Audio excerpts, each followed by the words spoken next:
ત્યાં તો આ બધા કવિઓ છે, કવિઓને બહુ મોટી, બ્રહ્માજી કરતા પણ મોટી સૃષ્ટિ રચનારા કહ્યા. નાની વાત નથી. પણ તુકબંધી ના હોવી જોઈએ, કાવ્ય હોવું જોઈએ. જો ઘણાના એવી કવિ પાછા અમને વંચ્યા, એક લાઈન ક્યાં જતી હોય બીજી ક્યાં જતી હોય, અને પછી કે કેવું લાગ્યું, તો બહુ સારું. બીજું તો શું કહેવાય, રચો સુંદર રીતે. દરેક ભાવની અભિવ્યક્તિ કરવાની બધાને છૂટ છે. સુંદર રચનાઓ થવી જોઈએ, જેથી લોકોને એની પ્રેરણા મળે. લોકો વાંચન કરતા એ ગાય તો એમના સિદ્ધાંતો હૃદયારૂઢ થાય. એ હોવું જ જોઈએ. સંકુચિત બી નહીં થાય. ઘણી વાર એટલા લોકો સંકુચિત થઈ જાય, અને કીર્તન માટે તો ઘણા એવા અત્યાગ્રહી થઈ જાય કે ધોળપદનો વિરોધ કરવાના, કે આ ધોળ ભજન ગવાતા હશે, આપણે તો અષ્ટજાપની વાણી જ ગવાય. એવો અઠાગ્ર ઠાકોરની સન્મુખ બરાબર છે. પણ આપણા હરિરાયજી ધોળ લખ્યા છે. એમના વહુજી સુંદરવંતા વહુજી કેવું સુંદર ચિંતનનું ધોળ લખ્યું છે. એ કોઈ પણ મૂળ વિષય યા મૂળ રચનાઓને કંઈ પણ ઉમેરવું નહીં, ઘટાડવું નહીં, એને એઝ ઇટ ઇઝ રહેવાનું. તો ભાગવત આશ્રય જે વાત કરું છું, મૂળ ધર્મગ્રંથોને ઘરે રાખવા. ચોથું કહ્યું ગુરુ આશ્રય, કોઈ મહજનો આશ્રય જીવનમાં રાખવો. અને પાંચમું કહ્યું ભક્ત આશ્રય, કોઈ ભગવદીનો સંગ જીવનમાં રાખવો. આ ત્રણ વસ્તુ જેના જીવનમાં છે ને, એને કજું કઈ ન બગાડી શકે. એક પ્રભુનું સાનિધ્ય, સન્મુખતા, ગુરુનું સાનિધ્ય અને ભક્તનો સંગ. આમ સન્મુખતા, સાનિધ્ય અને સંગ, આ ત્રણ જેના જીવનમાં બનેલા છે, એનો કજું કઈ બગાડી શકતો નથી. કલિયુગના રાજવંશોનું વર્ણન આવ્યું 12મા સ્કંદમાં. કેવા કેવા રાજા થશે, કેવો કેવો કલિયુગ ફેલાશે, ને કલિયુગના ભયંકર લક્ષણોનું વર્ણન કર્યું. કહેવાય કે આ તો પ્રથમ ચરણ છે કલિયુગ. હજી ચોથું ચરણ આવશે ત્યારે કેવું હશે? સંકીર્તન જ એકમાત્ર ઉપાય રહી જશે. ભગવત નામનો આશ્રય જ કલિયુગથી બચવાનું એક સાધન બની જશે. 4 પ્રકારના પ્રલયની ચર્ચા કરી. 7 દિવસ પૂરા થવા ગદગદિત થઈને પરીક્ષિત મહારાજ સુખદેવજીના મુખની સામે જોઈ એમના મુખમાંથી વહેતી આ દિવ્ય સરિતાનું પાન કરી રહ્યા. શબ્દો કેવલ કર્ણમાં નથી જતા, પરીક્ષિતના રોમ રોમને સ્પર્શ કરી રહ્યા.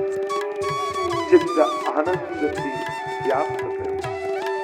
રોમ રોમમાં ભાગવતજી આનંદ રૂપે વ્યાપી ગયા છે. પરીક્ષિત મહારાજ નેત્રો ભીના થયા.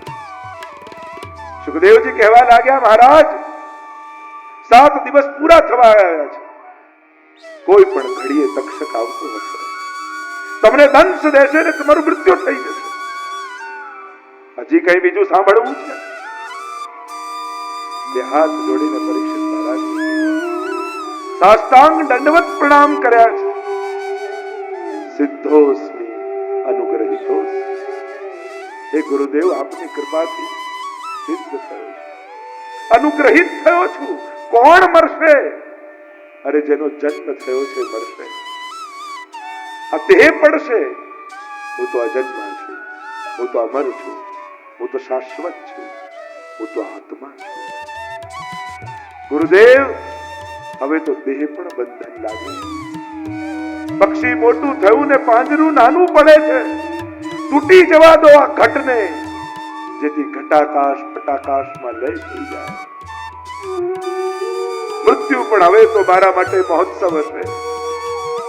ગુરુદેવ, આપની કૃપાથી ભાગવત રૂપે ભગવાન રોમ રોમમાં વ્યાપ્યા છે. ભગવાન સિવાય બીજું કઈ દેખાતું નથી. હવે તો ગુરુદેવ તક્ષક આવશે ને, તો તક્ષકમાં મને તો ઈશ્વરના દર્શન. હવે કોઈ ફરિયાદ નથી, હવે કોઈ ભય નથી, હવે તો આનંદ. કારણ કે ઈશ્વર સિવાય કોઈ છે જ નહીં, અને ઈશ્વરના હાથે જે મળે એ તો પ્રસાદ કહેવાય. ગુરુદેવ, એ જીવન રૂપી પ્રસાદ મળે કે મૃત્યુ રૂપી, ભગવાનના હાથે મળવાનું છે, એ ભરોસો. હવે તો ગુરુદેવ એ દૂર ઉભા શ્રીનાથજી બાબા ઊંચો હાથ કરીને મને બોલાવી રહ્યા છે. આવો, મારી પાસે આવો. બંને ભુજાઓ ફેલાવી છે, મને આમંત્રિત કરી રહ્યા છે. આવ બેટા, અનેક જન્મોથી તું વિખોટો પડ્યો છે. ભાગવતથી એ ક્ષણો આવી છે, બંધનો તૂટ્યા છે. આ દેહનું બંધન છૂટે અને દોડતો દોડતો આવી મારી ગોદમાં ચડી જાય મારા દીકરા. પ્રભુ બોલાવી રહ્યા છે ગુરુદેવ. સુખદેવજી કહેવા લાગ્યા, જ્યાં સુધી હું અહીંયા છું તક્ષકની પણ તાકાત નથી કે મારી સામે આવી તને દંશ દઈ શકે. ભગવાનની ઈચ્છા મોટી છે. હવે મારા જવાનો સમય થયો. સાષ્ટાંગ દંડવત પ્રણામ કર્યા. દિગંબર અવસ્થામાં આવેલા એ પરમહંસ સુખદેવજી પ્રભુના નામનું સ્મરણ કરતા કરતા કોઈ ઓર પરીક્ષિતની શોધમાં આગળ નીકળી ગયા. સુખાસનમાં વિરાજા છે પરીક્ષિત મહારાજ. રોમ રોમમાં કેવલ આનંદ આનંદ આનંદ. કોઈ મોહ નથી, કોઈ ચિંતા નથી, કોઈ ભય નથી, કોઈ ઉદ્વેગ નથી, કોઈ દુશ્મન નથી, કોઈ મિત્ર નથી. કેવલ કણ કણમાં ઈશ્વર આનંદ. પ્રતીક્ષા કરી રહ્યા છે કે ક્યારે તક્ષક આવે અને દેહના બંધનમાંથી મને મુક્ત કરી દે. જન્મેજય પરીક્ષિત મહારાજના પુત્રએ ચારે બાજુ સિપાહીઓને ગોઠવી દીધા. કહ્યું કે જ્યાં સર્પ દેખાય મારી નાખો. મૃત્યુને કોણ મારી શકવા? જ્યાં યજ્ઞ ચાલતો હતો ત્યાં પૂજનની થાળીમાં સર્પ છુપાઈને બેસી ગયો. થાળી નજીક આવી અને થાળીમાંથી સર્પ બહાર આવ્યો. તક્ષક ફળાઓ ઊંચી કરી પરીક્ષિત મહારાજની સામે જોઈ રહ્યો છે. મૃત્યુ મહોત્સવ બની ગયો. મૃત્યુ પ્રભુને મળવાની ક્ષણ બની ગઈ. જન્મે જઈને આવ્યો ક્રોધ. સર્પ યોની આ પૃથ્વી પર નહીં રહેવા દો. સર્પ સત્ર યજ્ઞ કર્યો. યજ્ઞમાં ઋષિઓ મંત્રો બોલે, સ્વાહ સ્વાહ કરે ને અગ્નિકુંડમાં આવીને સર્પો પડે. સમજાવ્યા છે આ તો ભગવાનની ઈચ્છા. ગંગાજીના તટ ઉપર સુખદેવજીએ કથાને વિરામ આપ્યો. નૈમિષારણ્યમાં સૂતજી સૌનકજીને આ કથા કહી રહ્યા હતા અને એ વિરામ આપતા બોલ્યા, આપને કરેલા પ્રણામ સમસ્ત દુઃખોને સમાપ્ત કરનારા છે. હે હરિ, અમે આપને વંદન કરીએ. ત્યાં ગંગાજીના ઘાટ પર સુખદેવજીએ કથાને વિરામ આપ્યો. અહીંયા નૈમિષારણ્યના પાવન સ્થળ પર સૂતજીએ કથાને વિરામ આપ્યો અને આ વડોદરાની ગિરી કંદરામાં હું કથાને વિરામ આપવા જઈ રહ્યો છું. 7 દિવસ એક એક ક્ષણને આપણે જીવ્યા છીએ. આ 7 દિવસ આપણા છે. પ્રભુએ ભક્તિના સુવર્ણ અક્ષરે આપણા 7 દિવસ ભાગ્યમાં લખ્યા છે અને આ ક્ષણને કોઈ ચોરી નહીં શકે, કોઈ લઈ નહીં શકે. આ આપણી ક્ષણો હતી. આપણી ને ભગવાન વચ્ચેનો આ મધુર સંવાદ હતો. ઠાકોરજી બોલતા હતા અને આપણે સાંભળતા હતા. જીવ અને પરમાત્માની વચ્ચેનો આ મધુર સંવાદ. પરમમાં એવી ભગવાન અને બાળક એનો જીવ. વિરામ તરફ લઈ જાઉં. કથા તો પૂર્ણ ક્યાં થાય? એ તો જીવને પૂર્ણ બનાવે છે. કથા તો અવિરત રહેતી રહે. અલ્પ વિરામ આપું, કારણ કે ઓર કોઈ પરીક્ષિત ક્યાંક પ્રતીક્ષા કરી રહ્યો હશે. આ કથા પાછી ફરતી ફરતી ત્યાં જશે અને ત્યાં ક્યાંક નવા જીવોની સાથે ભાગવતજીના દિવ્ય ગુણગાનો થશે. ભાગવતજીની ગાથા હું તો જ્યારે જ્યારે ગાઉં ને વિરામ થાય અને એમ લાગે કે મારી જાતને જોતો હોઉં એવું કથા કરતા કરતા લાગે. ભાગવતના એ જ શ્લોકો, એ જ ગાથાઓ, એ જ કથાઓ, પણ જ્યારે જ્યારે ગાઈએ ત્યારે એના માટે પ્રેમ વધતો જાય, એનું માધુર્ય વધતું જાય. લૌકિક વાત હોય તો 4 વાત એક વાત કરો એટલે તમને એમાંથી રસ ઉડી જાય. આ તો અલૌકિક શબ્દો છે.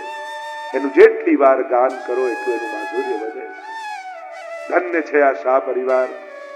અમારા બધા જ સ્વજનો, વસંતભાઈ, આ કુટુંબ, બધા વિમલભાઈ, ડિમ્પલબેન, નિલેશભાઈ, શ્વેતાબેન, એમના બધા જ કુટુંબીજનો, બાળકો, બધા વડીલો, બધા યુવાનો, બધા કેટલા મિત્ર વર્તુળો, કેવા સ્નેહથી, કેવી શ્રદ્ધાથી, કેવા મનોરથો કરી અને આ ભાવના હતી કે અમારા પરિવાર દ્વારા એક સપ્તાહ થાય અને આજે એના ફળનો અનુભવ આપણે કરી રહ્યા છીએ.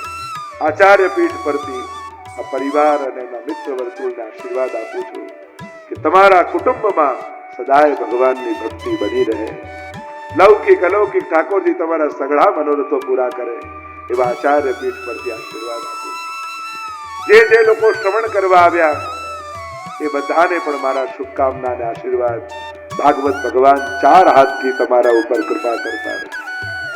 તમારી તત્પરતા ખરેખર મને આનંદ એ વાતનો થાય છે કે વડોદરામાં મને કથા સાંભળનારા શ્રોતાઓ બહુ સારા મળે. કેટલી શ્રદ્ધા, કેટલી ભાવના, કેટલું શિસ્ત, કેટલી તત્પરતા. 3:30 સમય હોય ને 3 વાગે તો પંડાલ ભરાઈ જાય. લોકો કેવી તત્પરતા સાથે શ્રવણ કરે છે એ મને આનંદ છે. કે સારા શ્રોતા મળે ને એ વક્તાનું સદભાગ્ય કહેવાય.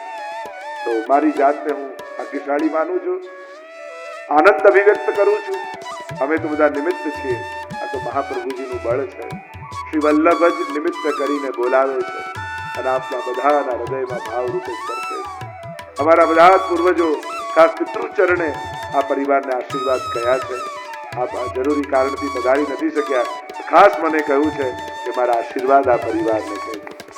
અને જ્યારે આપણા આવા જ્ઞાન યજ્ઞમાં, ભક્તિ યજ્ઞમાં આવા મહાપુરુષોના આશીર્વાદ મળે તો માનવું સાક્ષાત ઠાકોરજી આશીર્વાદ મોકલાય.